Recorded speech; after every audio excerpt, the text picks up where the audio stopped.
सबसे बड़ा बवाल सबसे बड़ा बवाल जो इस साल के पैटर्न पे मचा है, जिसको देख के लोग चिल्ला रहे हैं आउट ऑफ पैटर्न क्वेश्चन आ गया, out of pattern question paper आ गया, वो था ये मैक्सिमम स्टेटमेंट बेस्ड क्वेश्चन, क्योंकि 46 थे। Hello aspirants, welcome back to our UPSC channel सफ़र है यूपीएससी। सो यूपीएससी 2023 का जो प्रीलिम्स एग्ज़ाम है और हो चुका है, और हर साल की तरह इस साल भी जो है स्टूडेंट्स की बहुत ज़्यादा शोर है कि यूपीएससी ने पैटर्न चेंज कर दिया, पैटर्न चेंज कर दिया, पैटर्न चेंज कर दिया। तो शायद हाँ, इस बार यूपीएससी ने अपना पैटर्न चेंज किया है, बट यूपीएससी ने अपने सिलेबस में कहीं ये मेंशन नहीं किया है कि वो इसी पैटर्न के बेस्ड पे जो अपना पेपर लेगा। तो वो पैटर्न चेंज कर किया उसने। और ये जो न्यू पैटर्न है, जो 2023 का पैटर्न है, इसके जो साइंस थे, इसका जो ट्रेलर था, वो यूपीएससी 2022 के प्रीलिम्स में दिखा चुका था। तो उसके अकॉर्डिंग ही उसने 2023 का जो है प्रीलिम्स जो है अपना पेपर सेट किया। क्योंकि जस्ट इस बार हम लोगों ने देखेंगे कि इस बार जो एलिमिनेशन ट्रिक है, मतलब स्टूडेंट्स को जो अगर 30-35 क्वेश्चन जो स्टूडेंट्स प्रीलिम्स में सही करते थे, तो वो एलिमिनेशन मेथड के थ्रू 15 to 20 क्वेश्चन उसके थ्रू सही करके आ जाते थे। बट इस बार यूपीएससी ने जो है एलिमिनेशन की जो मेथड है, उसे पूरी तरह जो है उसकी हत्या कर दी है। मतलब कि जो स्टूडेंट्स एलिमिनेशन मेथड के बेस पे तैयारी करके गए थे, शायद उन्हें लगा था कि उनके लिए थोड़ा गलत है। मतलब कुछ टॉपर्स भी है जिन्होंने प्रीवियस ईयर उनकी जो अच्छी रैंक नहीं आई थी, उन लोगों ने इस बार अटेम्प्ट दिया, तो वो भी थोड़ा उनके लिए थोड़ा पेपर ठीक नहीं रहा। बट इसका मतलब ये नहीं कि पेपर टफ था, पेपर बहुत ईजी था। बट यूपीएससी का जो इस बार का जो पेपर का जो मेथड था, जो पैटर्न था, उस पैटर्न ने इस पेपर को थोड़ा टफ बना दिया था। क्योंकि पहले क्या होता था कि पहले जो यूपीएससी क्वेश्चन देता था कि वो इस टाइप के आपको ऑप्शन देता था, ओनली 1 कर दिया, ओनली 2 और 3, या 1 2 3, इस टाइप से वो आपको ऑप्शन देता था।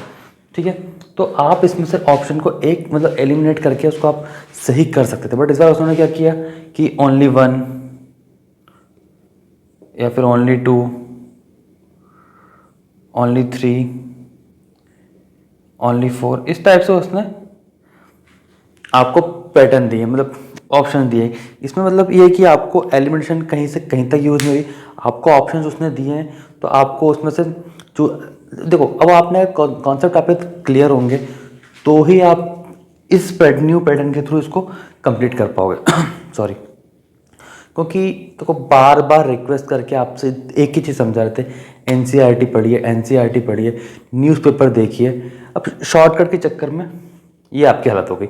तो इसके लिए जो रिस्पॉन्सिबल है यूपीएससी रिस्पॉन्सिबल नहीं, इसके लिए आप खुद रिस्पॉन्सिबल है। जिन लोगों का पेपर बिगड़ा है उसकी रिस्पॉन्सिबिलिटी उनकी खुद की है। क्योंकि न्यूज़पेपर के लिए आप मतलब करंट अफेयर के लिए शॉर्टकट्स आप किसी कोचिंग के मैगजीन उठा लोगे, शॉर्टकट के थ्रू उसको कंप्लीट करके आप सोचते हो अपना करंट अफेयर खत्म हो गया। बट इस पेपर को देख के लगता है कि जो करंट अफेयर है वो न्यूज़पेपर के बेस से आया है, और जो आगे जो एनसीईआरटी बेस था। ठीक है, तो एनसीईआरटी और करंट अफेयर न्यूज़पेपर इसलिए बोलते हैं कि बहुत इंपॉर्टेंट होता है। टॉपर्स भी बोलते हैं, बट जिन लोगों ने सुना है और जिन लोगों ने सब वर्क किया है, और वो लोग मेंस की तैयारी करेंगे कल से, और जिन लोगों ने नहीं किया वो नेक्स्ट प्रीलिम्स के लिए फिर से अपना वो करेंगे। तो कुछ भी पेपर में चेंजेस नहीं था, जो था मतलब पेपर वाकई इजी था, बट जो पैटर्न ने था उसको थोड़ा और टफ बना दिया, क्योंकि वो पैटर्न एक्सपेक्ट नहीं किया था किसी ने। और एक चीज़ ये होती है कि कुछ एस्पिरेंट्स अपनी गलतियों के कारण वो गए कि जब जैसे यूपीएससी का प्रीलिम्स आता है करीब 1 मंथ 15 डेज 10 डेज पहले से मार्केट में जो है वो प्रेडिक्शन स्टार्ट हो जाती है यूपीएससी के लिए, कि हम मतलब कुछ लोग कोचिंग्स वाले या टेलीग्राम ग्रुप्स पे या कुछ प्रेडिक्शन करना स्टार्ट कर देते, ये क्वेश्चन यूपीएससी प्रीलिम्स में आकर। जस्ट मैं बार बार समझाया कि इस टाइम पे आपको ऐसे ही अफवाहों से, ऐसे प्रेडिक्शन से बचना चाहिए। Just it's a UPSC, union public service commission, and it is also known as unpredictable service commission. Nobody can predict UPSC. तो फिर क्यों आप इन सब चीज़ों में फंसते हैं? तो इसके लिए हाँ, प्रेडिक्ट आप कर सकते हो, पर एनालिसिस बेस पे। एनालिसिस के लिए आपको क्या जरूरत पड़ेगी? आपको प्रीवियस ईयर क्वेश्चन पेपर की जरूरत पड़ेगी। ठीक है, आपको पहले क्या करना है? आपको पहले करना है हार्ड वर्क। आपको अपना प्रीवियस क्वेश्चन पेपर देखने हैं, अपने रिसोर्सेज सेलेक्ट करने हैं, उन्हें कंप्लीट करना है, और उन रिसोर्सेज का आपको करना क्या है? फिर आता है आपका स्मार्ट वर्क। स्मार्ट वर्क क्या? आप स्मार्टली अपने नोट्स बनाते हैं, उनका स्मार्टली रिवीजन करते हैं, वो आपका स्मार्ट वर्क आता है। उसके बाद जो आपकी ट्रिक्स आती है वो ट्रिक्स आप इसी चीज़ों की, इसी दोनों के एनालिसिस के बेस पे आपको लगता है कि क्वेश्चन आने वाला हो सकता है। प्रीवियस क्वेश्चन पेपर बोलते हैं कि आप एनालाइज कीजिए, क्योंकि यूपीएससी कोई चीज़ एकदम से नहीं करता, ठीक है। उसने 2022 के प्रीलिम्स में आपको हिंट दे दिया था कि वो ये चीज़ करने वाला है। तो जिन एस्पिरेंट्स ने 2022 के पेपर को ठीक से एनालाइज किया होगा, उन्हें पता था कि ये जो पैटर्न, न्यू पैटर्न यूपीएससी ने यूज़ किया है, वो ऐसा चेंजेस इसको बढ़ाएगा ना कि कम करेगा। तो अब हम लोग देखते हैं सब्जेक्ट वाइज क्वेश्चन, किस सब्जेक्ट में कितने कौन कौन से कितने क्वेश्चन आए हैं, वो हम डिस्कस कर लेते हैं। तो हिस्ट्री से सर यूपीएससी ने आपको 13 क्वेश्चन पूछे हैं। हिस्ट्री जो एंशिएंट और मिडिवल हिस्ट्री है, वो हमारे मेंस के सिलेबस में नहीं है, और मोस्टली जो एस्पिरेंट्स होते हैं वो इन दोनों को स्किप कर देते हैं, क्योंकि क्वेश्चन नंबर ऑफ क्वेश्चन थोड़े कम होते थे, तो एंशिएंट और मिडिवल हिस्ट्री को लोग स्किप कर देते थे, क्योंकि मेंस के लिए हेल्पफुल नहीं थी। और शायद इसमें आपकी गलती आपके टॉपर्स की, जो लोग कुछ बोल देते हैं कि हम लोगों ने एंशिएंट हिस्ट्री को स्किप कर दिया, मिडिवल हिस्ट्री को स्किप कर दिया, तो उन लोगों की जो चतुराई का जो नतीजा है वो यूपीएससी ने आपसे लिया, उसका बदला, ठीक है। इसलिए एंशिएंट हिस्ट्री से 9 क्वेश्चन आए थे, मिडिवल हिस्ट्री से 1 क्वेश्चन आते हैं, और मॉडर्न हिस्ट्री से 3 क्वेश्चन आते हैं। अब आप बोलते हो पैटर्न चेंज हो गया। अब यूपीएससी पहले गांधी से क्वेश्चन पूछता था मॉडर्न हिस्ट्री में, ठीक है, कांग्रेस से, या फिर फ्रीडम फाइटर से कुछ रिलेटेड से क्वेश्चन थे, फ्रीडम स्ट्रगल से क्वेश्चन है। तो यार हर बार वही क्वेश्चन थोड़ा रिपीट करेगा, वही टॉपिक थोड़ा रिपीट करेगा। और भी टॉपिक से इतना ब्रॉड सिलेबस है, उसे पूछना है, पूरा ब्रॉड सिलेबस पढ़ा उसके पास, मिडाबल से, अब आर्किटेक्चर वगैरह से क्वेश्चन कोचिंग में वही पढ़ाते हैं आज भी, तो एंशिएंट में वही चीज़ें हैं। तो उसके अलावा बहुत सारी चीज़ें हैं पूछने की, जो उसने इस बार पूछी है। तो पैटर्न चेंज नहीं हुआ है, उसके सिलेबस के अकॉर्डिंग उसने क्वेश्चन पूछा, बस आप जो है पुराने पैटर्न पे जी रहे थे, मतलब पुराने क्वेश्चंस के टाइप्स पे जी रहे थे, ठीक है। तो वो गलती आपकी है। उसका इकोनॉमी पे इस बार यूपीएससी ने 14 क्वेश्चन पूछे, जिसमें से 12 क्वेश्चन जो है स्टैटिक बेस्ड है और 2 करंट अफेयर्स है। Polity and governance and acts 15 question है इससे, 14 statics and 1 current affair.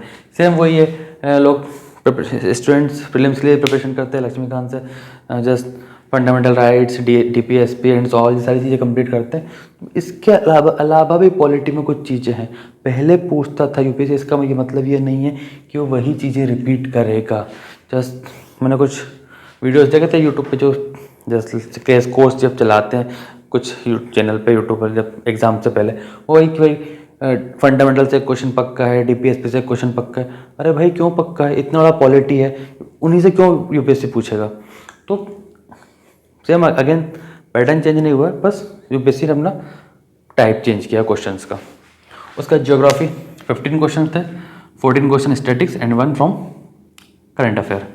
Environment and ecology 13 question थे, मतलब प्रोबेबिलिटी शायद 15 प्लस की रहती है, बट इस बार यूपीएससी ने 13 क्वेश्चन पूछे हैं, 12 from statics, 1 from current affair.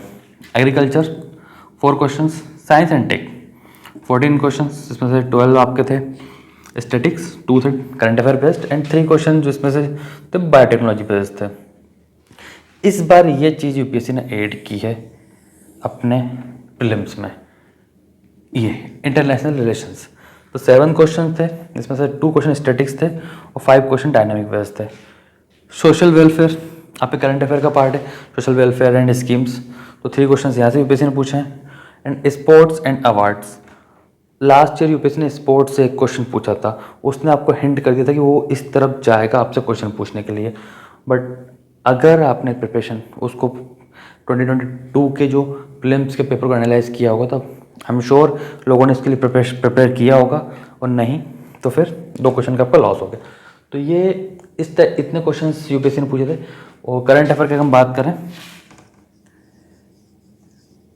तो ये जो करंट के थे 13 क्वेश्चन थे, और बाकी जो स्टैटिक क्वेश्चन भी थे वो अगेन हम लोग पहले एक वीडियो में डिस्कस कर चुके थे कि जो बहुत सारे स्टैटिक जो क्वेश्चन थे वो करंट के बेस्ड पर ही थे।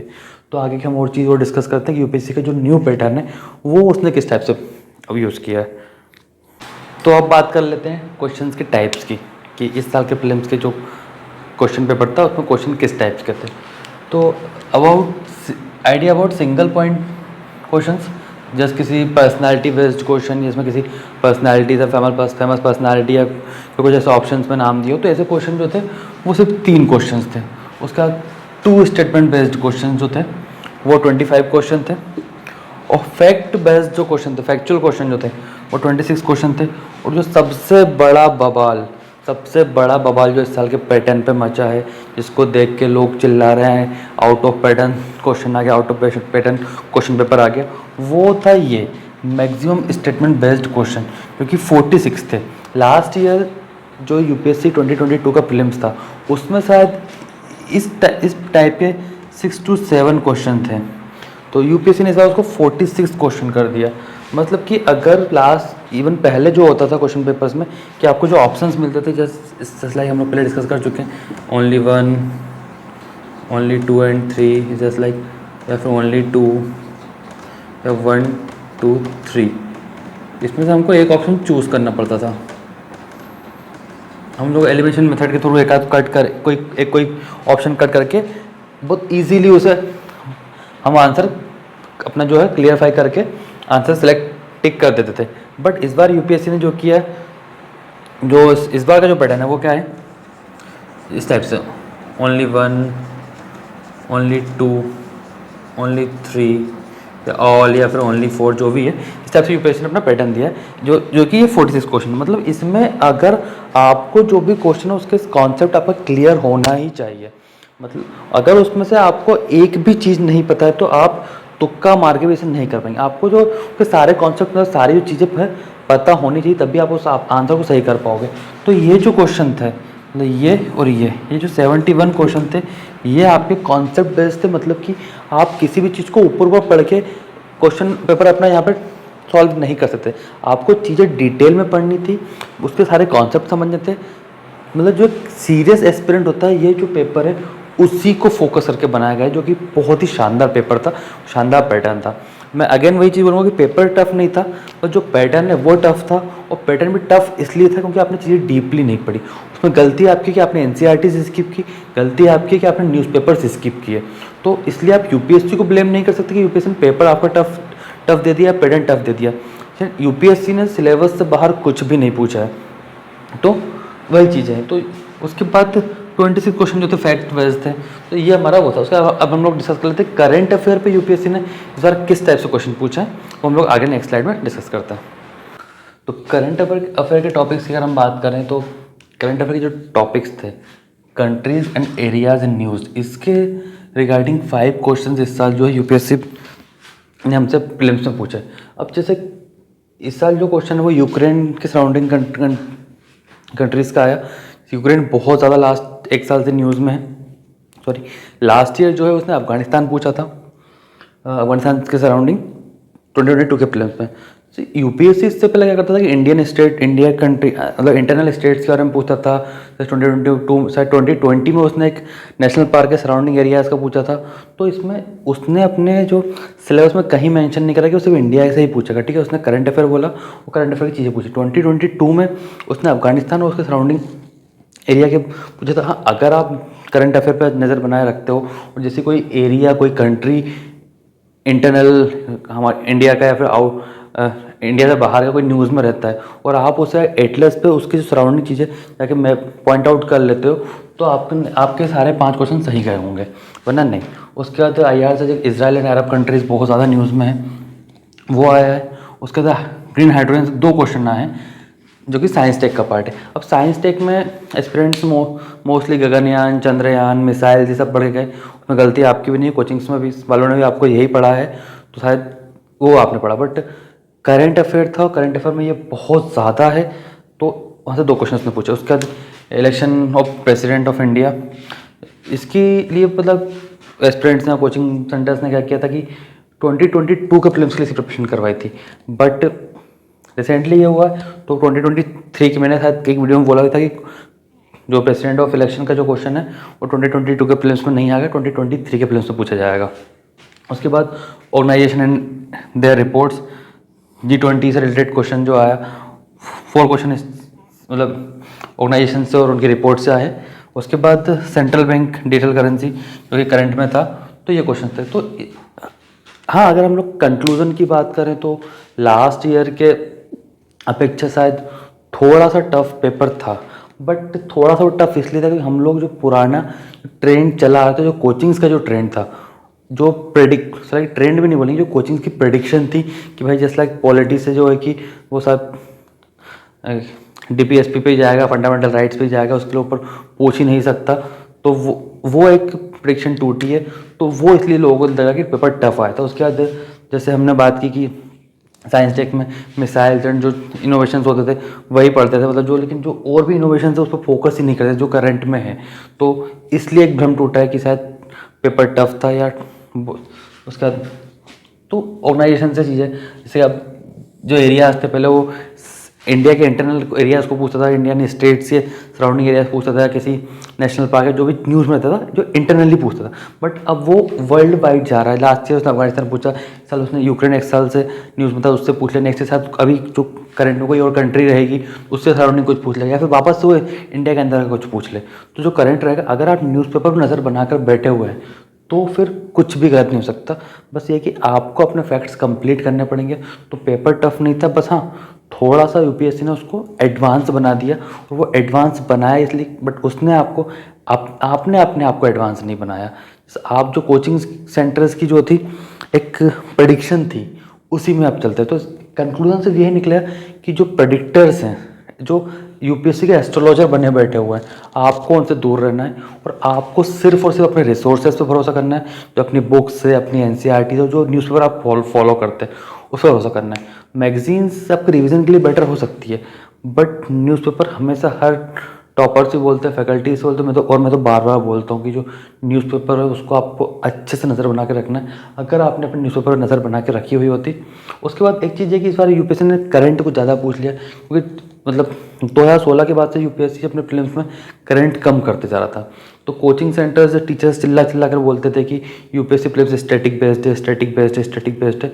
तो स्टूडेंट भी स्टैटिक बेस्ड ही जा रहे थे। और मैंने अपनी पुरानी वीडियो में बोला था कि यूपीएससी ऐसा 2023 या 2024 में करंट को उठाकर ज़्यादा लेकर आएगा।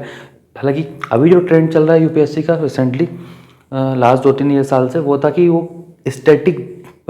डायनामिक बेस्ड स्टैटिक क्वेश्चन पूछा था। करंट बेस्ड जो है स्टैटिक क्वेश्चन पूछा था, बट इस बार उसने करंट के 13+ क्वेश्चन दिए हैं। तो इस बार उसने करंट अफेयर को ज़्यादा वो किया, क्योंकि एक मेंटलिटी स्टूडेंट की सेट कर दी गई थी कि जो यूपीएससी प्रीलिम्स है वो स्टैटिक बेस्ड चल रहा है। तो स्टैटिक बेस्ड चल रहा है इसका मतलब नहीं कि यूपीएससी उसको हमेशा स्टैटिक बेस्ड ही चलाएगा, डायनामिक बेस्ड कभी लेकर ही नहीं आएगा।